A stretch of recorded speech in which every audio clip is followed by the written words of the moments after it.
All right, man, we're live. All righty. We are live, and we are today here for, what is this, our third one? Yep. Our third podcast on the page. And today we're talking about recovery. And so far we've talked about nutrition.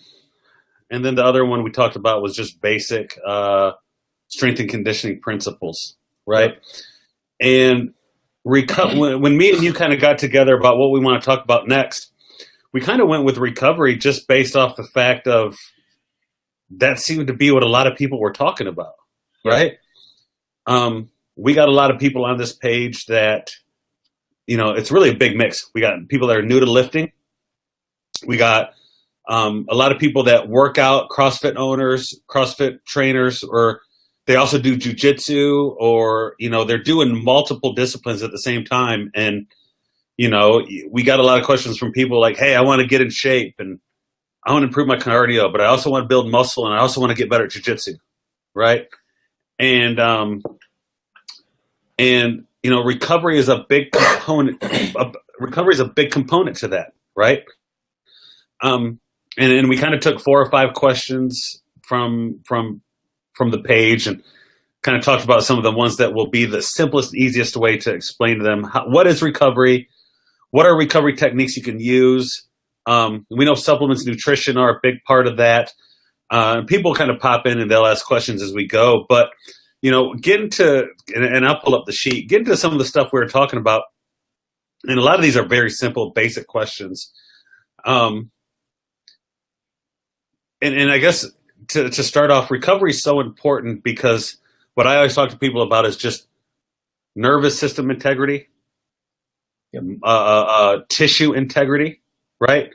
You get a lot of people, like for instance, this week, I actually took an extra day. I usually do lower body on a Saturday, and I just didn't feel good. Felt a little bit lethargic. Took an extra day of recovery. Did lower body on Sunday, and then did my Monday, my typical day 2 workout. Just that extra day of recovery, it was amazing how much stronger and better I felt Sunday and Monday. Yeah. And, you know, a lot of people say in recovery, oh, you have to listen to your body. I think that's a tricky place, right? 100%. Because my body tells me to eat pizza and don't go train. Right? My body tells me to sit on Facebook until 1 a.m. and don't go to bed. Right? My body tells me I don't have to do that 5th set. Right? So I don't know if it's all about listening to your body as much as being able to manage your recovery with nutrition and the volume that you train. But there are things that you have to do outside of the gym. The biggest first question is, we can answer is, you know, can you explain exactly what recovery is and what's happening in your body when you actually do trying to recover? Now, from my understanding, right, you have recovery and then you have regeneration, right? Do you put those as 2 different things? And maybe you can answer in answering that question of what is recovery, maybe explain the difference between regeneration and recovery at the same time. Yeah. So I think initially with recovery, you have to look at what is the overall principle that we're trying to define in terms of there's one school of thought showing you have fitness and fatigue, and there's kind of a trade-off here. And so anytime a person goes through a training session, there is this reduction in fitness and an increase in fatigue. Now, the difference between the 2 of those is typically referred to as preparedness, which is how much fitness a person can demonstrate at any point in time. So in terms of recovery, that's actually allowing for that fatigue to dissipate and that fitness to then be able to be exhibited. So with recovery and regeneration, typically I think of recovery as more of a short-term or acute sense, and then regeneration as the long-term chronic cellular adaptations. Sure. Yep. And I think with fatigue, you also have to consider there is central fatigue, but then also peripheral fatigue. So we have to look at recovery within the actual set itself, so rep to rep or set to set, and then recovery within the workout itself, so exercise to exercise. how long are we spending in between each exercise, and then session to session, which is where more of these recommendations are going to come in. Yeah. In terms of what you can do. Okay, so to break that down simple, we have recovery. If you do a set and you wait 1 minute, it's a lot different than doing a set and taking 5 minutes. Definitely. Right? And then when you're done with an exercise, how much time are you doing between exercises? So we're dealing with, I like looking at it that way, because how many people do you see not maximize time in the gym because they take so long between sets? Sure. Or they're not strong in the gym because they're taking too little of rest. So we got that, and then we got that recovery, which is in between workouts recovery. I would say a lot of people, where do you feel like people struggle the most? The recovery inside the workout or recovery between workouts? I think if you look at a specific subset of the gym population, I think you'll probably find more females in the strength training side of things kind of pushing the intra-workout recovery in terms of a negative sense. So they're kind of not allowing themselves enough rest in between sets, or they're using more of a circuit training fashion, which can be fine depending upon the goal. But I think then on the male side of the equation, you typically then will get other individuals who will rest, 5, 8, 10 minutes per set, and think more of that powerlifting side of things. And that's where the session can be extended beyond what is beneficial. So I think it depends on really the subset of population that we're talking about. But I think in general, people are always going to struggle session to session just because of the mindset and the methodology that's pushed in terms of more is always better. And so not really understanding how the physiology works from a recovery and regeneration standpoint, that person will then go in and continue to train again and again and again and not really see why they're plateauing or how to then fix that to change that plateau. So what is happening? Let's discuss, just for this topic, let's discuss like what's happening in the body between a workout on Monday and then your workout on Tuesday. Okay. Right? When you say recovery, what is the body going through from the damage? Because it is damage, right? Mm-hmm. Training is the damage. That's you actually have a decrease in fitness, right? Yep. You damage the body on a Monday. What has to happen inside the body for it to be ready to train on that next day, Tuesday, or even Wednesday? Yeah. So talk from about that. A neural perspective, we have this idea of it's called the central fatigue hypothesis, and it's the idea that your inability to exhibit force output is a centrally driven factor in that the brain is trying to protect itself, and so as a mechanism of self-preservation, it reduces force output. So that's kind of one of the players in fatigue. If a person feels like their strength is dropping off, then that can be a player, along with at the actual musculoskeletal level within the individual sarcomeres within the muscle, you'll actually generate micro tears that need to be healed and repaired in order for that muscle to increase in the total cross-sectional area. And then at a cellular level, you're going to see other things like the restoration of heart rate and blood pressure and ventilation, and that's kind of referred to as EPOC, which is idea of you do more high intensity intervals versus lower intensity. You get this greater increase in your resting energy expenditure after training. But really what's happening is your body is using that excess energy to bring metabolism back down to a point where you're no longer recovering. So metabolism speeds up in order to promote regeneration, and then it slows back down once that has fully occurred. So from like a hormonal perspective, that's really where you're starting at a foundational point. You hear a lot of in the Brazilian Jiu-Jitsu or the MMA training environment, you hear the really good, smart coach. Now, granted, that industry is full of a lot of crap when it comes to training, right? Because that culture is very much a balls to the wall culture, right? They believe unless you train near death, you're not getting a positive outcome, right? Which is totally false, right? Like they feel you have to train your body to a death to enable to handle an MMA fight or a jiu-jitsu fight. And that's totally false. That's not how training works. But the really smart guys, you hear them talking about EPOC all the time, because really in that environment, how you handle energy and being able to recover is the idea, right? Being able to just efficiently manage energy. So when you're looking at muscle building, you actually damage your body in lifting. The nutrients and the nutrition and the rest and the recovery techniques you do are actually made to help literally heal the little micro tears in the muscle and to help recover your nervous system to prepare it. So if you are under recovered, that's why you hear people say you can't, and I don't know how accurate this is. It's kind of in general. You hear people say you can never overtrain, you can only undereat. And I think there's a ceiling there, right? That is true to a certain point, right?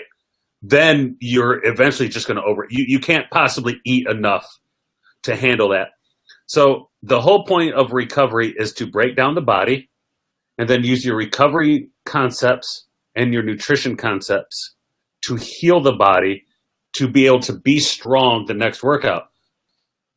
Now, if you don't do that, that's how you lead to overtraining, overreaching, injury, right? Your tissue's not prepared. Your tissue's not recovered.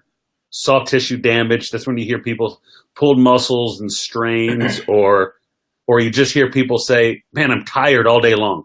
I'm tired at the gym all the time. That's to me I just don't feel good in the gym all the time. So to answer that person's question, what is happening with recovery is basically just healing the body with your nutrients and your technique so you can train again the next day. Is that kind of an easy way to say that? Certainly. Okay. But I think there's a fine line here. Like we don't want to promote too much that the idea of you have to be completely recovered and, True. Yeah. and zero soreness before you go into this next session. Yeah. It is a fine line between recovery from the previous session to a certain point, and then you actually drop down from that next initial session where you enter into more fatigue. And this is the idea behind SRA curves, stimulus recovery adaptation, or it's also known as Hans Selye's general adaptation syndrome model, which is basically you have a stressor which promotes a stress response within the body, and then over time, if that stress response continues, you will no longer be able to facilitate an adequate defense against it or an adequate reaction to it, and then because of that, your performance will drop off. So in terms of training, your training session, your body perceives it as a stressor, obviously. And so then from that, during the session, you'll get this increase in catecholamines and other hormones where you'll be able to get through the session, hopefully, if everything is normal. And then coming out of that, you will actually see the performance will drop below where it started before the session. Subsequently, recovery, the idea is then you will peak above where you started before that first session if you allow for adequate regeneration. So would that be kind of like super compensation? Yeah, to a certain extent, and the idea of deloads and tapers and things like that is a macro scale for super compensation over the entire month, and then super compensation, if you want to call it that, from a session to session perspective, is more of the recovery regeneration idea. So it's okay to you're going to be a little bit sore the next day. You're going to go into training sessions and be sore.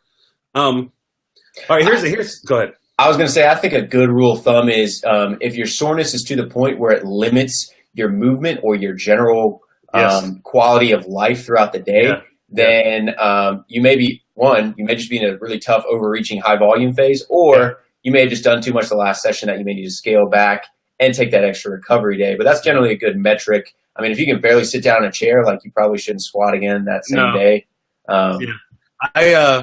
I got a good story. I one time did a quarter mile of walking lunges, a full quarter mile of walking lunges. And I literally probably considered going to the emergency room 2 days later. I'm not kidding, bro. I mean, it was really bad. It was like I would walk and my legs would lock and I would almost fall down like 2 days later. It was sore to the touch. It was one of the worst. I mean, it was the closest I've ever had to having rhabdomyolysis. Yeah. Closest I've ever come to having rhabdo, and I've never done it again. But if we're moving on and we go look at something like, here's a big one, right? Post-workout recovery drinks. Mm-hmm. Do they actually help? And we get this all the time, right? Does chocolate milk help? Mm-hmm. Does drinking a protein shake after a workout actually help? One thing I want you to touch on, and I've done a lot of research on this, is the anabolic window, mm-hmm. right? And how many times have you heard crap about the anabolic window, right? How many times people say you got to have food within 20 minutes, mm-hmm. right? Mm-hmm. The only reason I eat right away after a workout, like right away, is because when I was at a high volume of calories, I had to eat right away so I could eat again 3 hours later, so I could eat again 3 hours later, right? Because you just get food in. It's just you can't skip 2 hours of not eating because it's 10 o'clock at night and you're like, oh my God, I got to do 800, 900 calories at 10 o'clock at night. Yep. That's just not possible with quality food. I don't care who you're dealing with. So explain because I've heard people say this.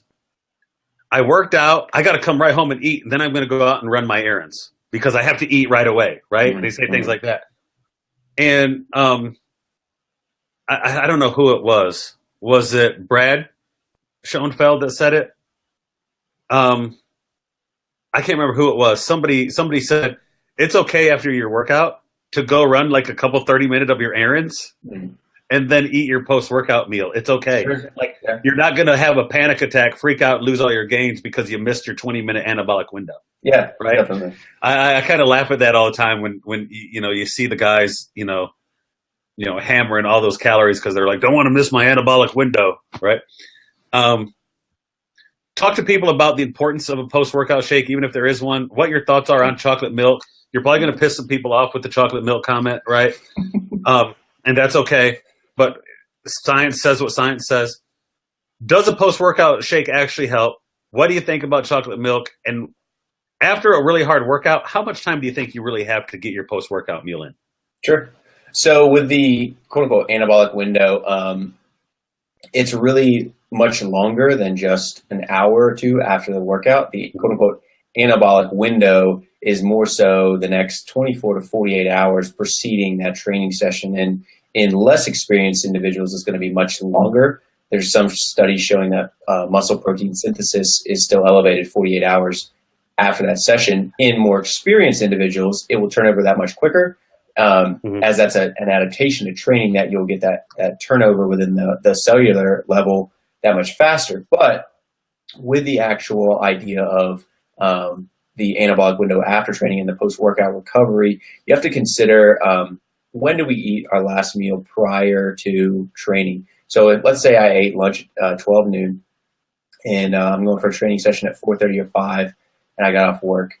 Ideally, in that sense, if we ate just a normal lunch, not an extremely large meal, then digestion is going to last about 3 to 5 hours, and those amino acids are going to be circulating in your bloodstream and moving into your digestive tract. Now, if we're really looking to maximize hypertrophy and maximize our adaptations within the gym, we really want to have amino acids circulating within the bloodstream sooner rather than later from the training session. So if we can bump that meal closer to the training session, that will then prolong the digestion of those nutrients through the training session. And then after that, the quote-unquote anabolic window isn't necessarily as big of a deal. Now, the other thing you can consider is actually taking in nutrients during the training session. So if you've eaten a meal beforehand, immediately before the training session, not as big of a deal. But let's say you train in the morning or you've got a long gap since your previous meal, if you can take in some sort of protein and carbohydrate beverage during the actual training session, I touched on this in the last podcast, but you're actually going to find that there's a lot of benefits hormonally as well as physiologically. For one, there's something called a TC ratio, testosterone and cortisol, and that will actually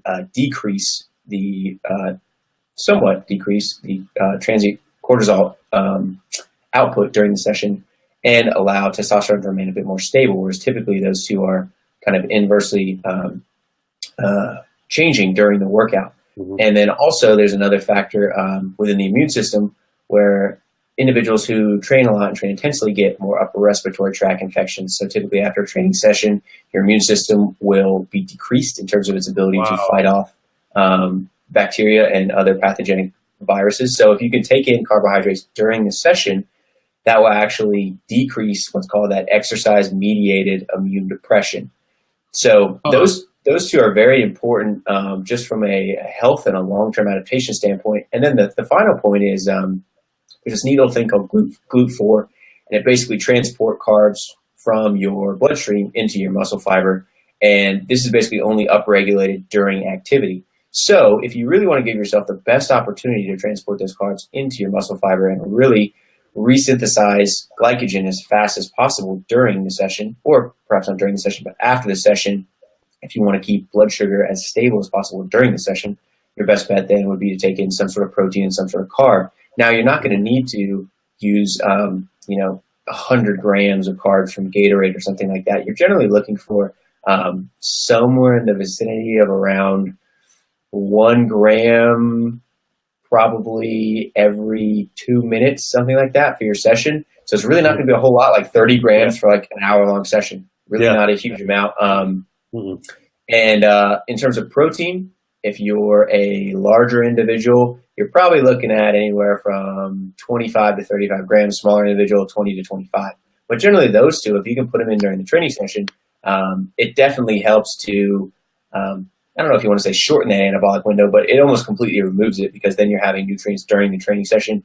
After the training session, I just tell people, hey, whenever you get hungry, if that's 2 hours out or 1 hour out, that's when you can have a meal, whatever fits your lifestyle. I like that. Really, that's all we're looking for. And the last point that I would mention is if you do eat a meal, let's say you ate lunch at 12 and you're training at 4, the meal that you ate at 12, the size of it and the overall macronutrient composition will determine when you should eat again and how quickly it will digest. So 3 to 5 hours is a good basic rule of thumb for overall digestion and motility of a meal through the GI tract. But if the meal is larger in terms of protein, total fat content, fiber content, or perhaps all three, then we're going to have much slower motility and digestion. So let's say you eat like a huge steak burrito from Chipotle and you got like guac and sour cream and cheese on it and things like that. Like you're probably not going to be hungry for one, but that still may be digesting at 4 o'clock and it's not as big of a deal. So you really have to consider the context of the situation and think about when did I eat last? If I haven't eaten that recently, hey, maybe I can do something during the session and then I don't have to sweat after the session as much. Sure. So what are your thoughts on the post-workout shake? Oh, right. Yeah. Right. Now, here's what I do. Okay. Here's this, just me. My post-workout meal, granted, I try to eat 6 meals a day and it's hard to get a lot of food in, is usually 3 to 1 carbs to protein. Mm-hmm. So 90 grams of carbs, 30 grams of protein, somewhere around that. Mm-hmm. Usually like a lot of granola and 30 grams of whey protein. That's what I do, right? Touch on, if you really want to look at recovery, touch on this. One, how do you feel about a recovery shake drink after? What are your thoughts on chocolate milk, real quick? And touch on why you need carbs post-workout. Because I've seen so many people post-workout just do protein. Sure. Touch on that real quick.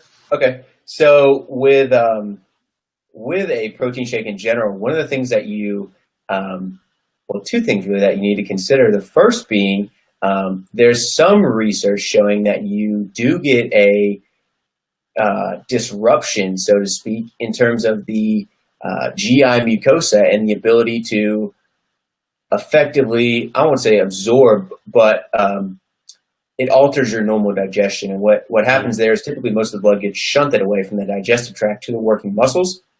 But you not only get changes in micro tears within the muscle, but you can get some inflammation systemically within the whole body. So with protein shakes, one of the, not issues, but one of the things you need to be mindful of is unlike typical foods that you'll be chewing, with a protein shake, there is no chewing. Digestion begins in the mouth with something called salivary amylase, which breaks down carbohydrates. But if you are just then swallowing that beverage and consuming that beverage without any chewing, you also don't secrete pancreatic enzymes within the digestive tract, and chewing also stimulates natural production of stomach HCl or stomach acid. So if you can, like I always recommend, hey, if you're going to make a protein shake after the session, throw in some sort of fruit or something that requires you to chew, like chia seeds or nuts or something like that that are just ground up, just so that you can get a little bit of that mastication to promote stomach acid production and production of pancreatic enzymes to facilitate digestion even further. So I think immediately just slamming down the weights and then throwing back this protein shake, I'm not saying there's a direct correlation, but there could be issues in terms of digestion. With digestion because of what's occurring with the GI tract and because of the fact that there is not that normal mastication, swallowing, digestion process. So that's where protein shakes can become a little bit iffy. So I would say if you can go more the protein smoothie route and throw in some different stuff, so it makes it a little bit thicker, there you go. Now with chocolate milk, it can be beneficial in a pinch. So for those who just need something on the run, or let's say you got a large team that you're dealing with, not much of a budget, that can definitely be beneficial. I think the one thing you need to consider is many people are not aware of what proper digestion of dairy products feels like. And so if someone is getting, intestinal distress with that, so gas, bloating, change in stool composition immediately after, or even subsequently within the next 5 or 6 hours, there may be an issue there, maybe not with a dairy allergy, but perhaps a dairy intolerance or sensitivity, and they're just not paying attention to it, and they think, well, this is quick, this is easy, I'll just go with this. So chocolate milk I don't necessarily have a huge deal with, as long as the person is mindful and pays attention to kind of how that recovery beverage makes them feel after the session. So to wrap it up, it's all context-based, right? If you can eat a meal post-workout, highly recommended. Depending upon when you ate before, yeah. If you have to do a shake, get some sort of fruit or something in there where you have to chew and go through the natural eating digestion process. And then, I know a lot of guys that are in high school strength and conditioning, college strength and conditioning, and they brought in chocolate milk. And they'd post about chocolate milk for their teams, and all these people would come in and just bash them for bringing chocolate milk. And I'm kind of like, hey, man, it's all context. It's better than nothing. Sure, 100%. And it's all context related. You got to feed 70 football players in a small college, and some grocery store wants to donate 70 bottles of chocolate milk to the team every day. Use your chocolate milk. Right? Like, I mean, it's not going to kill you. It's better than these kids going home, studying, and not eating until 8 o'clock. Like, I think you're fine. Right? Here's another big time context related number 3 that we had, and this came, and I know who this came from. Actually, the first person that ever had me do jujitsu was a good friend of mine. Lives in Texas. His name's Joe, and I believe he had this question. And Joe loves to train jujitsu, owns CrossFit gym, wants to get big. I mean, he's a balls of the wall guy. And how many days does somebody's body really need to recover? Big question, right? It's so dependent on so many things. He said, and this guy said, I'm at the body where my body doesn't seem to recovering quick. I feel mentally exhausted as much as I do physically. I've decided to take this weekend off working out to see if time helps recovery. And you kind of made some comments on this. Age does affect this. I'm 40. I do not, dude, when I was 28 years old, 29, I would train jujitsu 3 or 4 days a week, lift 3 or 4 days a week, sleep 6 hours a day. And I didn't understand it was amazing. Now that I'm 40, if I did that, bro, I would be on the floor in my bed crying by 6 o'clock on the 3rd day because I would be like depressed. I'd have overtraining symptoms. I would be crying. I wouldn't be able to eat. Like I would just, my cortisol. I mean, I'd be a wreck. Right. How does age affect this? I did touch on, we've had people ask us about SARMs, right? It's natural. It's out there. I got no problem talking about it as long as we tell people what it is. I don't have a problem with education. Active recovery protocol for this person. Mm-hmm. A little bit of cardiovascular work, Yep. stretching, foam rolling. Mm-hmm. I know that's a big question. I think this third question probably wraps up most people's concern. Does foam rolling and stretching help? Does light cardiovascular work? How many days should I train? Why don't I feel as good as I used to? Mm-hmm. Right? I know that's a packed question, Mm-hmm. but can you kind of roll that into maybe an explanation of what goes on in your body, why somebody needs time to recover, how age affects it, and how you don't have to train 7 days a week to see results? Mm-hmm. Yeah. So the total amount of time that one would need to recover from an individual session depends on how large the homeostatic disruption, basically the change from the current status quo to the current equilibrium, truly is. So a much larger disruption will then require more recovery. So, for example, if someone goes through like an overreaching block, which is essentially where you just jack up the volume and jack up the intensity, that typically is then followed by anywhere from 7 to 14 days of complete time off before someone moves into a sports-specific competition. And really what we think about within the fitness sector is somebody goes through a training session, and it might just be brutal where you see, for example, CrossFit. You see some individuals who are just laying on the floor afterwards, just wrecked. And they think, well, 6 hours later, I don't feel as bad, but I still don't feel recovered. And then the next day, same sort of thing. They just go right back into it again. Mm-hmm. And really, they're just redlining it in sixth gear and then wondering, it seems like my snatch never goes up, my clean and jerk never goes up. But that disruption is so large every time that they're barely getting back to baseline. If that, it may be slightly lower than baseline before then they go and dip down below it again. So a couple things that definitely affect this. Number one being exogenous supplements or substances, whatever you want to call them. SARMs, as you touched on. SARMs are what are referred to as selective androgen receptor modulators, basically meaning that they are like anabolic steroids. They have similar effects, but the action or their influence at the cellular level is that much more targeted, so there's much less negative side effects. So those have gotten really big in popularity lately. We won't. I'm seeing them everywhere. Yeah. I'm seeing people talk about them on websites, podcasts, articles, because one thing we do know about androgens are that they work, right? People use them. Powerlifters, athletes, bodybuilders, the baseball player that just got caught, A-Rod, those hitting home runs in the late 90s, they did it because it works, right? But I think people need to be aware of, and this is where me and you touched on it, they need to be aware of you have to be educated on what you're putting in your body, right? Highly educated.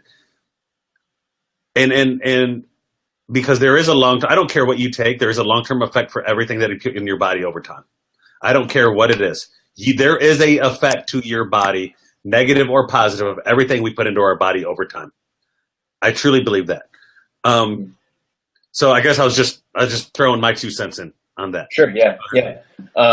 So again, steroids or SARMs or any sort of exogenous substance that you are using is going to create the largest difference. Because really, I'll break it down later. I have a hierarchy of recovery that I'll go through, but really at the baseline is hormones, 110%. The more that we can understand how hormones interact, what things cause hormones to change, for example, steroids, that's the biggest factor. The more that we can alter those in a beneficial manner, then obviously the greater adaptation we can promote, and the faster the adaptation we can promote, thus we can train more quickly and recover more quickly.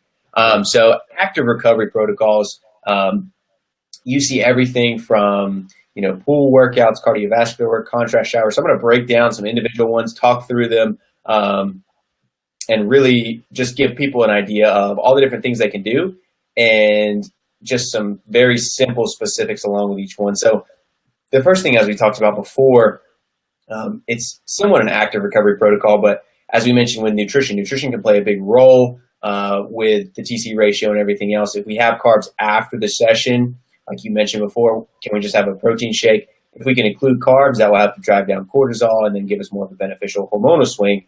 Again, tying back into our first point. Second thing is pool workouts.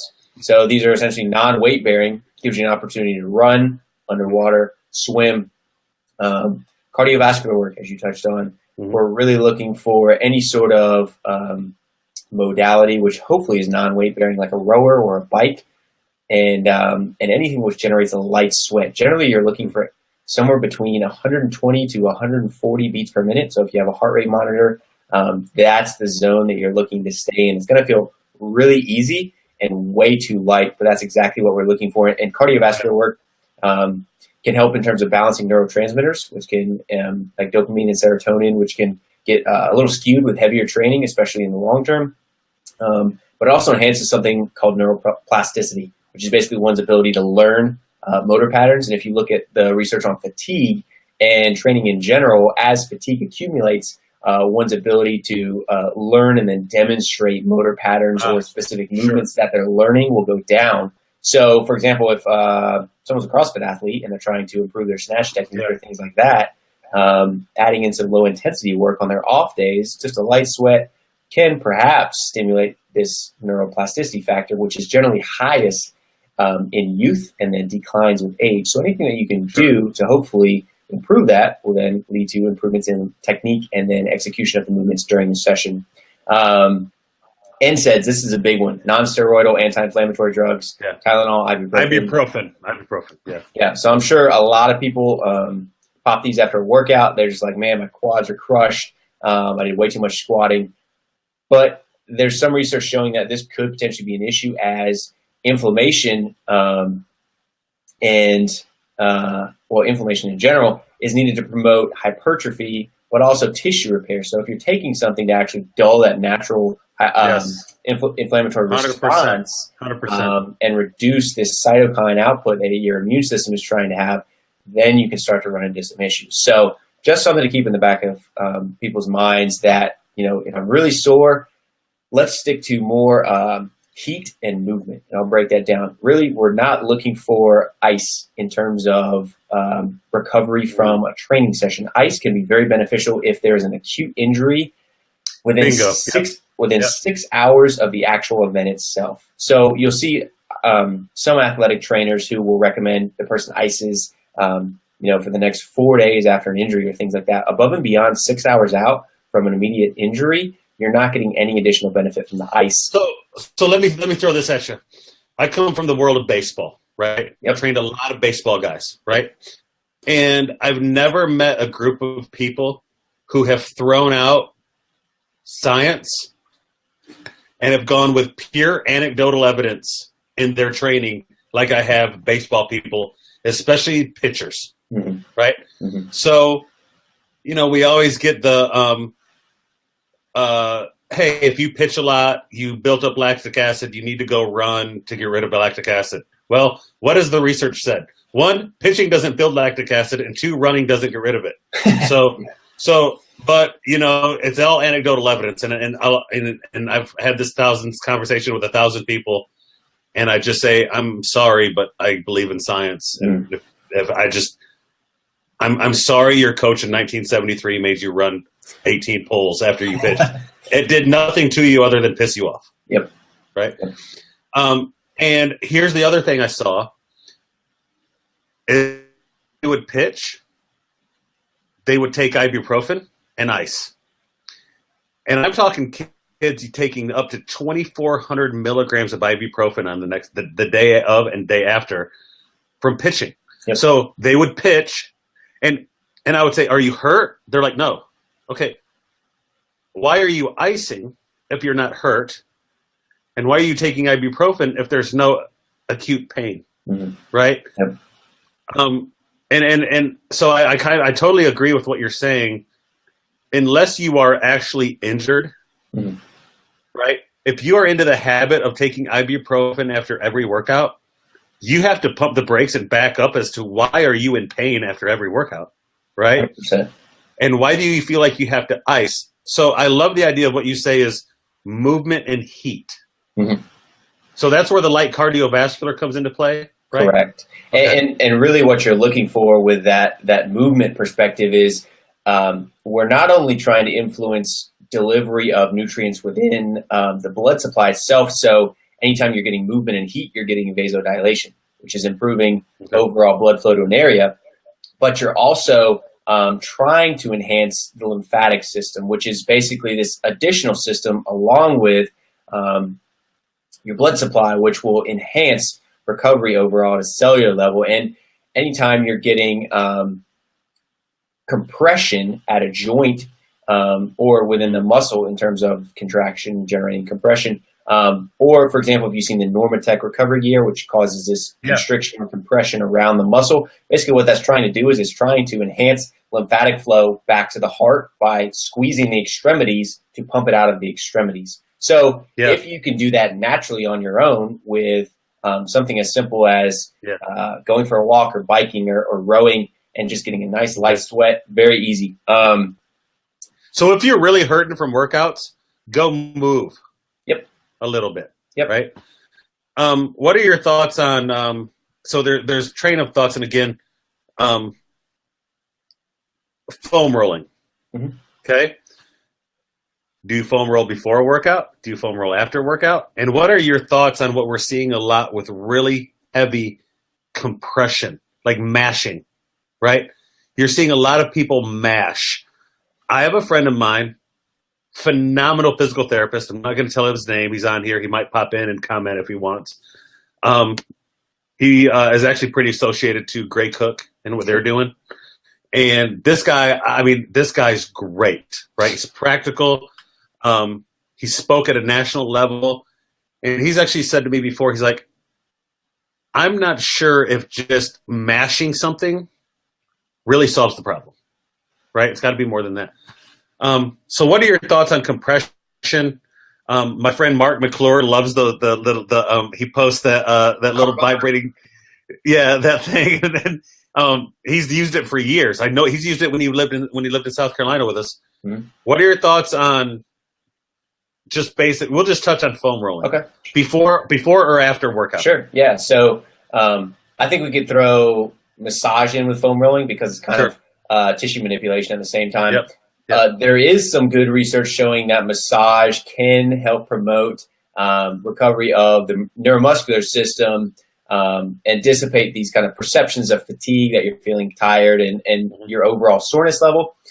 With foam rolling itself, I think one of the things we need to consider is foam rolling can tend to generate more of a parasympathetic nervous system response, which is more of your rest and digest, your recovery symptom or your recovery side of things. And so doing that before a session could keyword, potentially change the state of the central nervous system slightly, not saying totally, but slightly, to the point where then you might see a slight decrease in performance. That's not to say you will. I haven't seen any direct research on it, but the hypothetical idea or the mechanism potentially is that if you shift into more of a relaxed state, then the central nervous system won't generate as high of a force output. So I like it more post-workout, but I really like it actually before bed. So I have a lot of my online clients, if they're really keyed up and wired up during the day, I'm like, hey,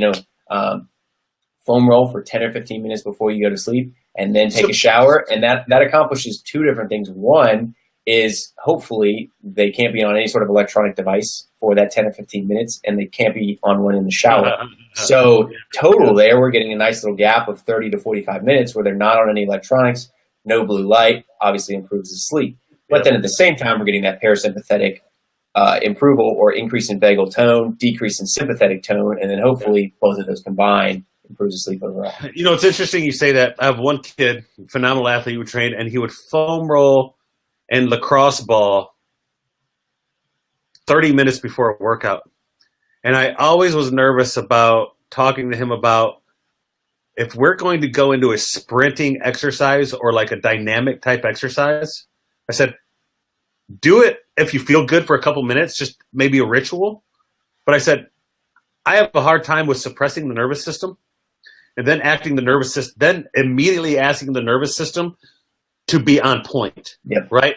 That up and down of the nervous system, one, it's going to affect coordination. Two, you're going to have some issues. I mean, shutting a muscle off and then asking it to turn back on dynamically, I don't like that whole idea, right? That just sounds damage to me. So I see injury coming with that.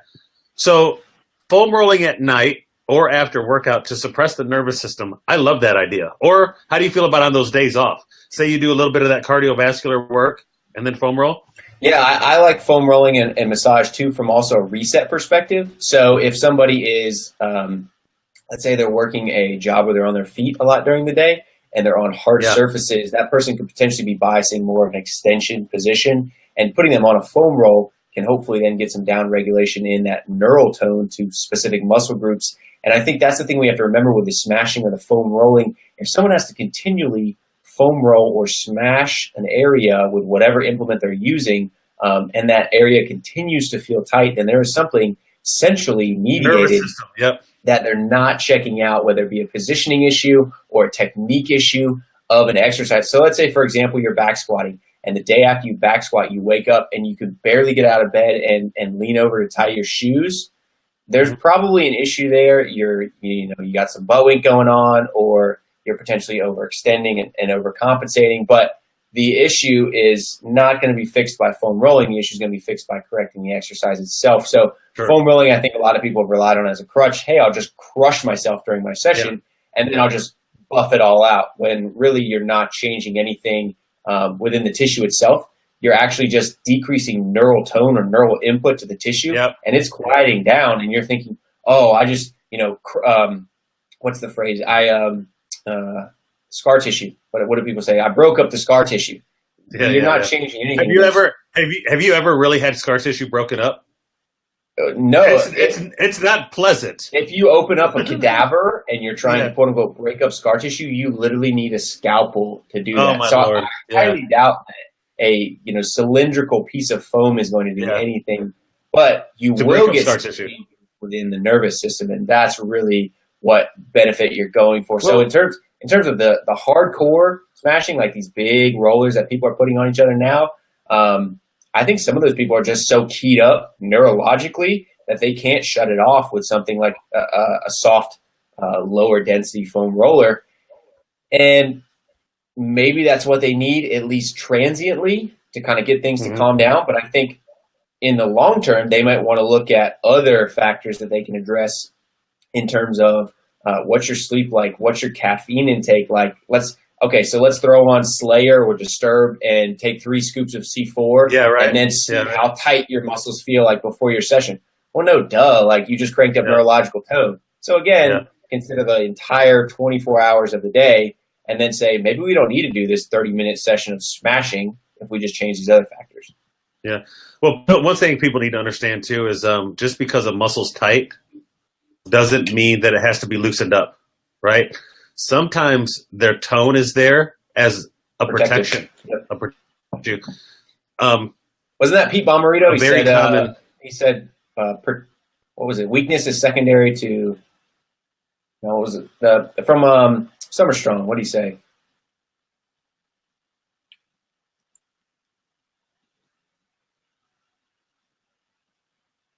Did I lose you?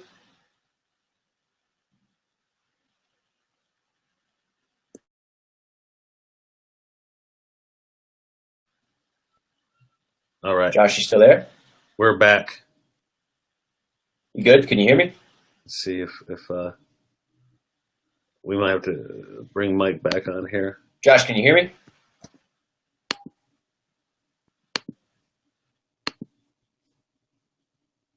Are we good? Can you hear me? Yep, I got you. All right. Sorry about that. So no, that was B Live. But one of the issues that we see with people is a lot of pars fractures, right? And you see it swimming, pitching, rotation, overtraining. People get pars fractures, and we'd see a lot of at athletes' arena. We'd see a lot of kids coming off pars fractures, and they would have tight hamstrings. Well, just because it's tight doesn't mean you mash it. Doesn't mean you have to stretch it. It's there as protective. So one thing people need to understand, and this is for people maybe an advanced person in fitness or sports performance, just because it's tight doesn't mean you have to stretch it. Very important. if that hamstring is there to protect that lumbar spine because you have some ability, and you go ahead and stretch it, that might be more detrimental than anything, right? I think it was Bomarito that said tightness is secondary to weakness, wasn't it? Yeah. He said. Didn't he say that at Summer Strong? Yeah. And that dude's trained some studs. Was like over 100 NFL athletes.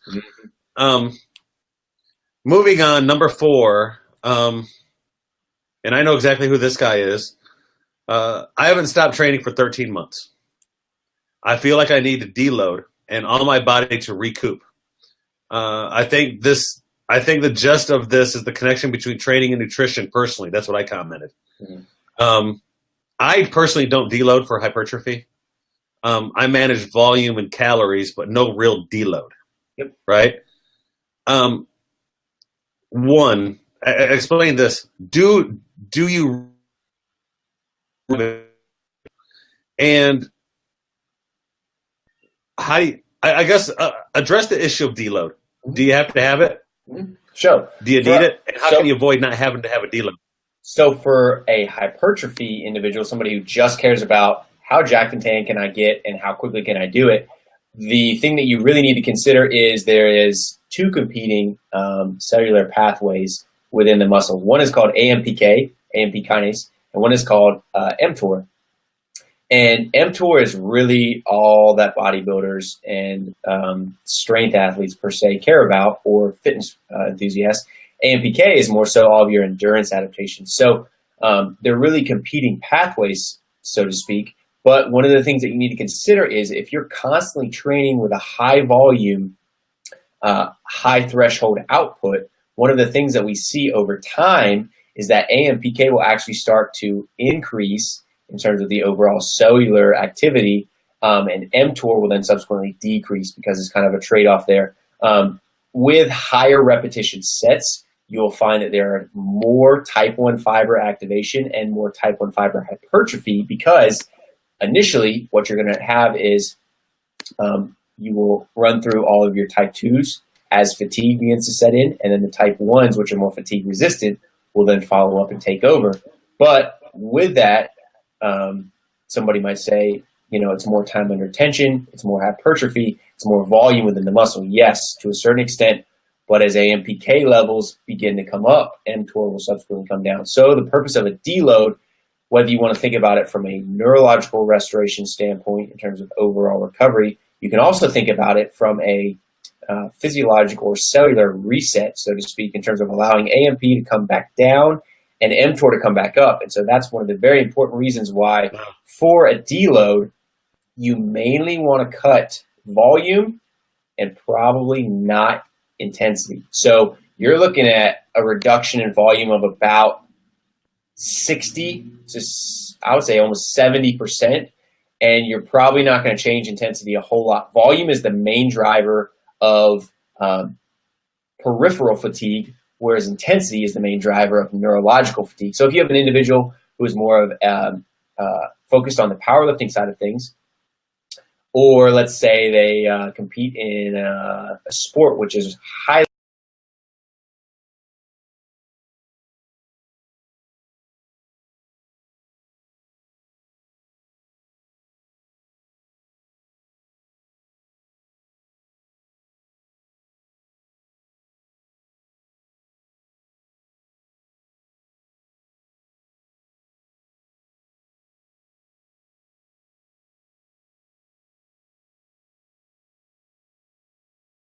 full for deloads, you're really looking at reducing volume and trying to keep intensity up. And one of the interesting ideas from a sports-specific perspective is Dr. Stone actually touched upon this.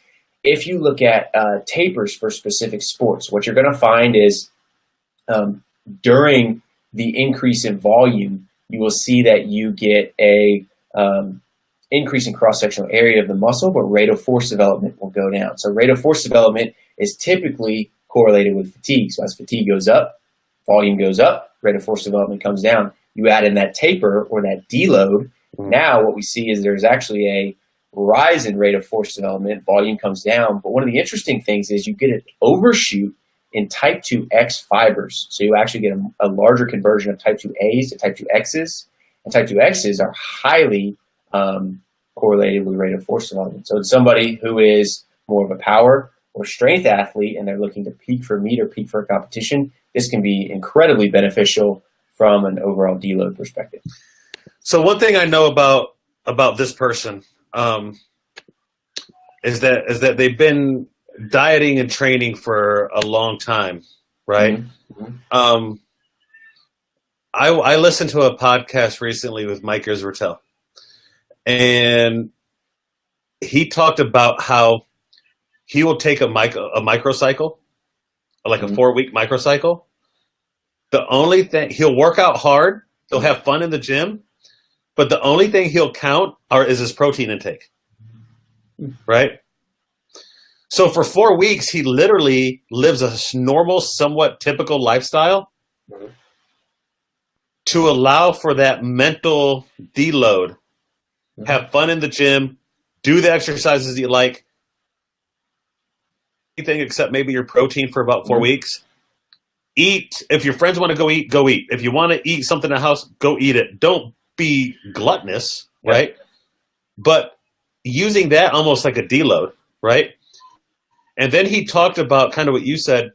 He'll take that microcycle and do a little dip in volume, right? And then come right back up. So it's not like he's cutting a whole cycle of 50%. I think sometimes people who diet and track their workouts and track all that, Mike made a really good point. Sometimes you need a 4-week period for a mental deload. Oh, yeah. A 4 to 6 weeks of like, oh my God, I'm not, oh my Lord, my MyFitnessPal app went down. We're screwed, right? Taking that 4 weeks to do it. And then I think the other thing, and I don't know if you touched on it, we lost for maybe 10 seconds when I touched on it. As volume goes up, right, you have to increase nutrition intake, right?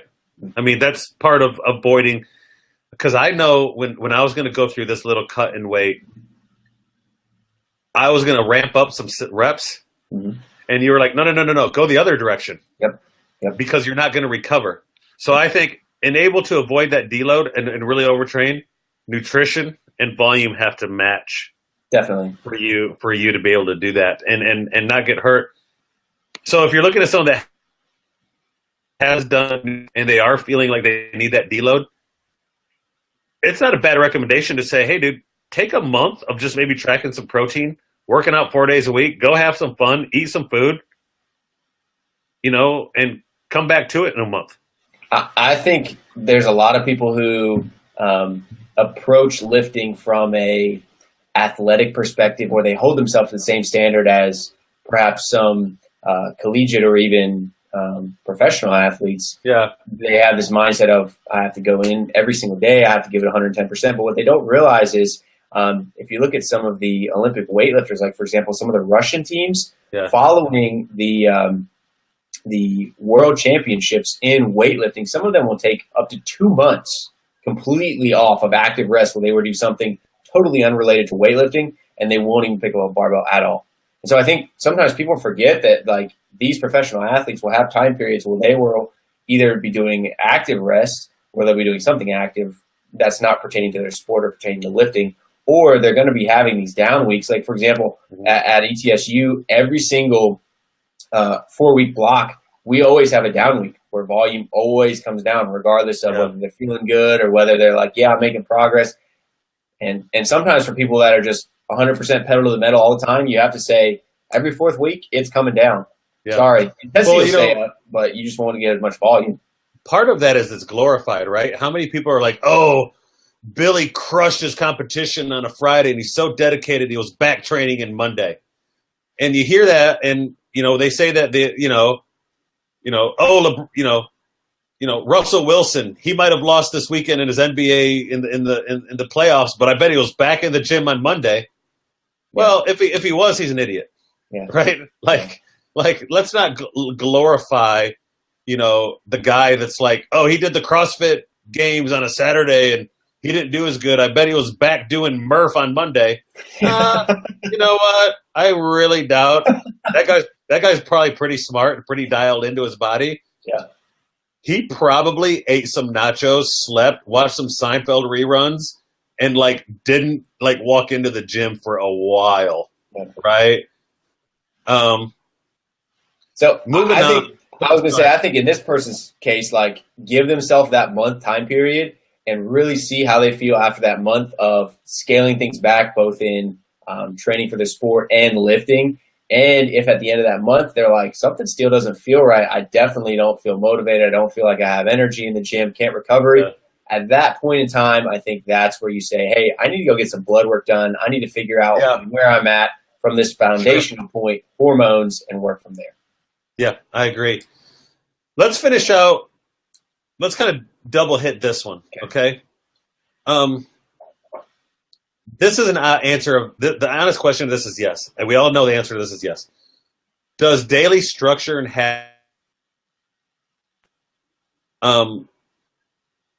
does it affect your stress level and therefore affect your recovery? Mm-hmm. Right.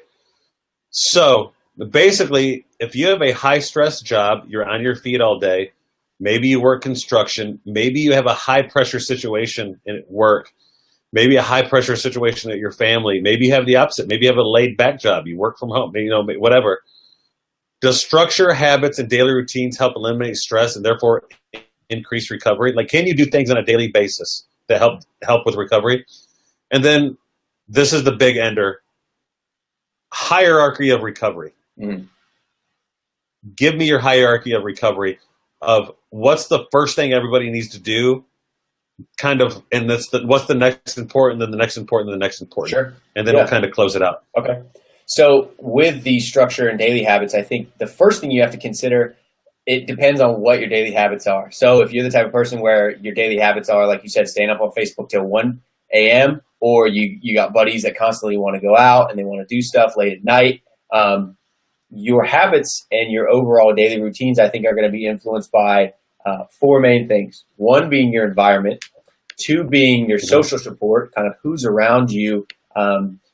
What's that famous quote? You're a combination of the 5 people that are closest to you, around you, that you hang out with the most. And I think availability. What do you have access to on a daily basis in terms of what's your job like, in terms of hours that you have available during the day? What's your family status like? Do you have any kids? Are you in school? Yeah. And then the final one being your priorities. I think you're always going to make time for that thing which is a priority. So if recovery is a priority to you, training is a priority to you, the two are synergistic. They have to go hand in hand. You can't just say, man, I'm all about the gym, but I don't really care about nutrition. I'm all about nutrition, but I don't really care about recovery. Yeah. Because it's this triangle which everything works together hand in hand. We neglect one of it, things start to fall apart. So I definitely think those 4 are the main drivers of your daily habits. And interestingly enough, I was reading a book by a Navy SEAL. His name is Jocko Willink. And he had a quote in there, discipline equals freedom. And he said that he was inspired to take this approach with his whole SEAL team because he noticed that those individuals who are the highest performers in society were also the ones who had the most disciplined morning routines, interestingly enough. Kind of waking up, had their day set, were prepared for the day. And then from that, they were able to make decisions without feeling like things were out of their control because they were already prepared for it. Now, obviously, again, you don't want to neglect sleep and say, well, I'm just going to wake up 3 hours earlier to make sure that I have my day planned out and I'm in control. Yeah. Some of this is going to be a time management thing, but some of it is going to be a priority thing. So if you wake up and the first thing you do is pick up your phone, check Instagram, check Facebook, check Snapchat, check Twitter, well, there you go. You probably just ate up 45 minutes to an hour that we could have been doing something else like sleeping more or potentially working on things that you're going to do later in the day, which would give you an opportunity to go to bed earlier. So I definitely think they can reduce stress. And I think it gives you the ability to function independently when you set parameters and you have guidelines for your quote unquote system, which you make decisions in. So for example, nutrition, if you say, I am going to either, set up macros and calories, or I'm going to go by the palm of my hand and the fist for serving sizes, whatever system you use, as long as that system is in place, when something comes out of the norm and tries to encroach upon that system, you'll be much more prepared if you have something that's already in place in terms of your guidelines.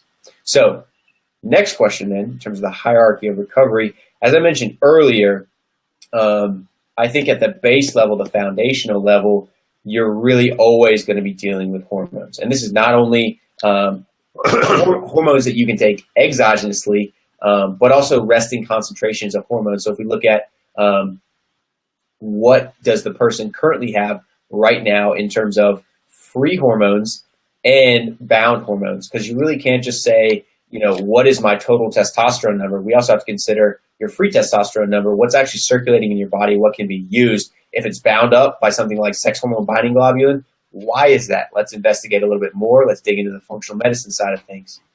Next up, I think we're really, the key principle there is sleep, 100%.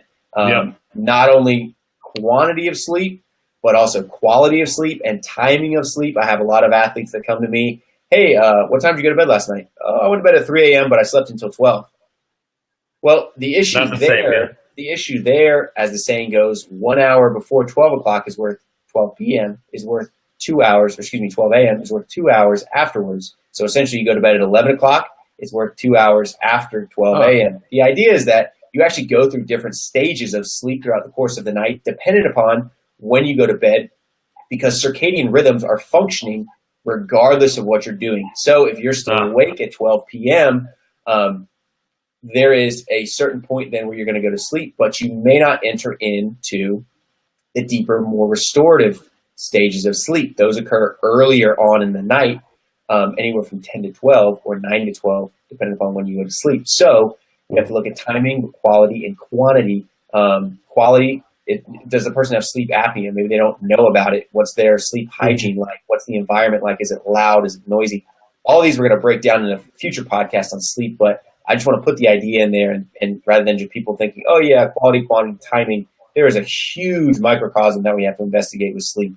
Above and beyond that, in terms of our pyramid, now we're building up to the fourth tier, lifestyle. Perceived stress. And real quick too, we should probably see if we can build like a little diagram. I have one. I'm going to post it. Or have something built. Yeah, post a diagram. That's good. Okay, go ahead. Yep. Lifestyle, I think, is next above that, and you have to consider stress not only in a perceived format, but an actual format. So, like I touched on earlier, what sort of job is the person working? How often are they getting vacations? Do they have a family? Do they have a social support network? Do they have any financial concerns? Are they able to pay their bills? Are they in school?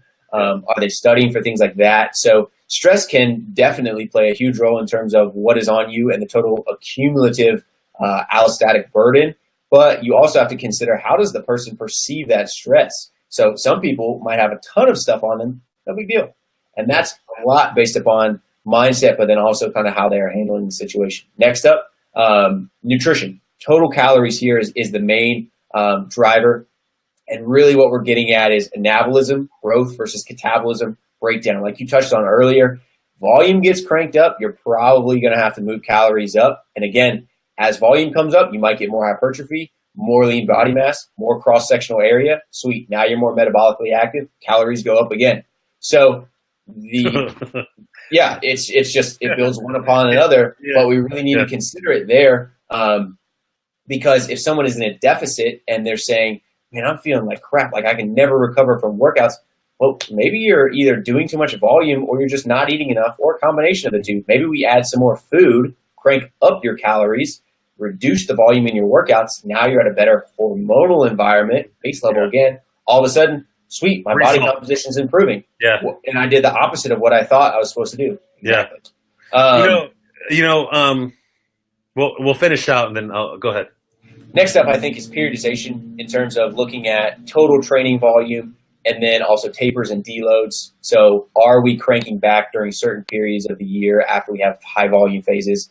If we're not, then you might find that some of that fatigue from a previous phase lingers into future phases. You might run the risk of potentially overreaching if you went into a really high volume phase coming out of like a normal block of training. So incorporating some sort of monitoring from a volume load perspective, and then also understanding how much to taper and how much to deload relative to the actual training block and the cumulative stress from that. The last two, and these can kind of go hand in hand at the top, but we need to consider some other smaller things on a micro scale. From a functional medicine perspective, is there some sort of latent infection that the individual is dealing with that they don't know about? So, for example, let's say they have candida overgrowth within their small intestine, SIBO, small intestinal bacterial overgrowth, H. pylori. Let's say they have low stomach acid content.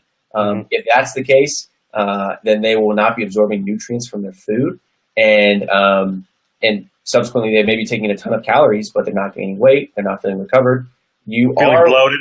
Yeah, you are what you eat, digest, and assimilate. So it's not just about calories and macros. It's also about how efficiently you digest and utilize those calories. Again, considering the GI mucosa, do they have increased intestinal permeability? If so, then they're going to have an inflamed GI mucosa, very hard to absorb nutrients, very hard to actually utilize many of the supplements that they're taking in, whether that be things like vitamins, antioxidants, fish oil, all things like this. So then the final tier is, again, supplementation. This is probably going to contribute the least amount, but it could play into that nutritional block if somebody is using things like carbohydrate and protein during the training session. So again, that's kind of your whole structure. I know that's a lot, so people may have gotten lost, but I'll post up the diagram in the group so people can see it. Well, yeah, let's see that diagram. It's interesting that the last one was supplementation. Because how many people do you know? Dude, I'm part of a lot of groups and text message groups and Facebook groups, and you hear people talk about things they're doing with their diet, things they're doing in their. Man, I can't tell you how many times the first thing they bring up is, I'm changing my supplement routine. And you're like, yeah, okay, so you're covering 2% of what you need to deal with, right? So your supplements, right? And there's so many other things, like maybe your programming sucks, right? Your flat out programming sucks. Your sleep sucks. Your food sucks. All of that suck. And your supplements aren't going to do anything except maybe give you a really cool looking gym bag when you walk into the gym because you got 15 bottles of crap. Right? And that brings up what we're going to start next. Our next conversation, we're going to talk about supplements, right? I'm so skeptical about everything in the supplement industry. Man, if you listen to Lyle McDonald's, I like him because he's so mean and rude to people. It's almost entertaining. It's like a stand-up comedy. He's so rude to his members. I'm like, how do you have 15,000 members when you're so rude to everybody? Right? You're so rude to these people. And one of the funny things that they talk about on there is somebody mentions HMB or glutamine. Yep. Or, people say, well, glutamine is the most abundant supplement or amino acid, so I'm going to take a boatload. And there's a thread of like 13 people hammering this person. Or someone saying something about HMB, and then they just hammer. I mean, it's entertaining, but there's so much junk that the supplements. First of all, it's unregulated, so you have no clue what's in it. Second, do they really do as advertised? Do they work? Are they worth your money? And one thing I really like about this page and this podcast that we're talking about is exercise, nutrition, and sleep. Those aren't just for your gym bro, your athlete, your person that wants to get down to 7% body fat, or your person that wants to do CrossFit Games, or your person that wants to go compete at Brazilian Jiu-Jitsu World. Fitness, nutrition, and sleep, it's a population health issue. 100%. We're talking about the things that affect every human being right now. They need to sleep better, eat better, and have fitness, right? So much of what we see in this industry is about getting people from this already of a high level of fitness to a higher level of fitness, right? Mm-hmm. From going from 12% body fat to 9% body fat. Well, let me tell people, break some news to you. The problem in this culture is not there aren't enough people with 9% body fat. It's that we have a obese issue in our country where fitness, nutrition, and sleep can help cure so much of that. So when somebody listens to this podcast or goes to our page, I don't necessarily want it to be just somebody who's saying, I want to go from a high level of fitness to a crazy level of fitness. I really wanted to address somebody who says, hey, I just went to the doctor. I'm 40 years old.